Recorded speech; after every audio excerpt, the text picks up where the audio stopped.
Live now to Canberra, Immigration Minister Chris Bowen holding a media conference. 30 single adult males of Sri Lankan origin were taken at 6:30 p.m. Christmas Island time yesterday, and they arrived on Nauru at 7:44 a.m. Nauru time today. The transfer occurred smoothly and without incident. Obviously, this is a very significant step in the implementation of the recommendations of the Houston panel. We know that there have been people smugglers out there in the region over recent weeks peddling lies and untruths, saying that this wouldn't happen, that somehow the Nauru processing centre wouldn't be established, or that they could provide guarantees that people wouldn't be transferred there. This tells the lie to the people smugglers' message of the last few weeks. The message is very clear. If you arrive in Australia by boat, you can be taken from Australia by aeroplane and processed in another country. Now, today, of course, is a significant day, but the recommendation to implement the Nauru Processing Centre was one of 22 recommendations, and we continue to work to implement every one of those recommendations. Implementing all the recommendations is key to breaking the people smugglers' business model, and we're the only party, the government, the Labor Party is the only party committed to working to implement all of the 22 recommendations of the Houston panel. I've provided other updates, and I'll continue to provide updates about the implementation of those reports. Now, of course, there will be more transfers next week to Nauru and in the weeks following. And members of the media should be aware that images of the transfer are now available on the Department of Immigration website.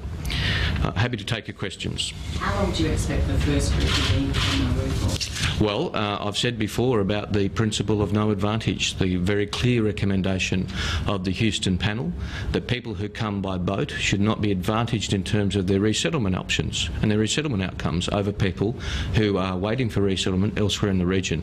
That applies to the first transfer, it applies to later transfers, it applies to all transfers and everybody affected by the Houston panel recommendations.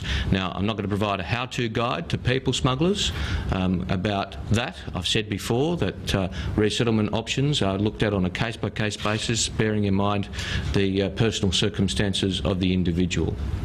What's the sort of realistic time frame? Well, look, what I've said is that we would look at the benchmark of how long it would take for resettlement for people elsewhere in the region, looking at their individual circumstances, their vulnerabilities, their gender, their age, all those things would go to looking at, well, how long would it take for somebody to get a visa, a permanent visa in Australia, if they were waiting for resettlement elsewhere in the region. That's the principle that we'll apply on a case-by-case basis. How did you choose those particular men?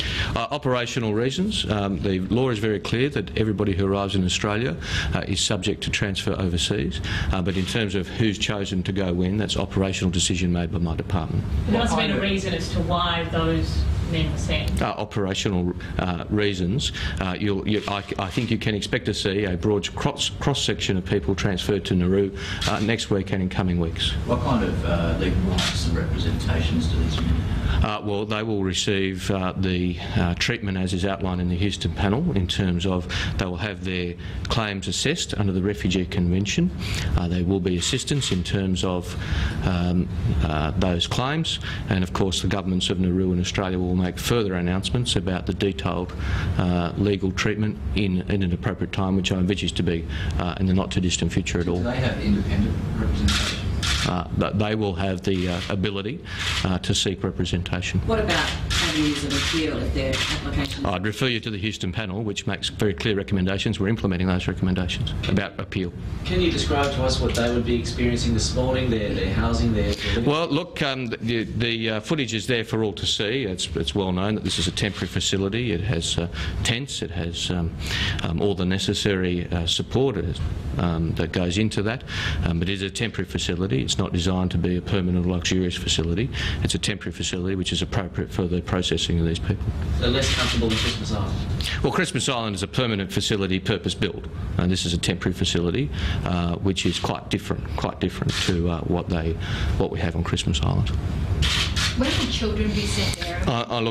Look, I've said that for obvious reasons the law applies, and we are not going to provide loopholes for people smugglers to exploit. In terms of what particular people will be sent when, you'll see that play out next week and in coming weeks. I'm not going to provide a running commentary in advance of who will be sent when, but as we've evidenced today, we'll provide the information as and when is appropriate on each occasion. Okay? Can I just ask, you saw Tony Abbott's defence of that article last week in regards to essentially claiming that he monstered somebody on the SRC in Sydney? Did I see his defence this morning? No, I've been focused on this morning. I haven't seen his performance on media this morning. Okay, thank you.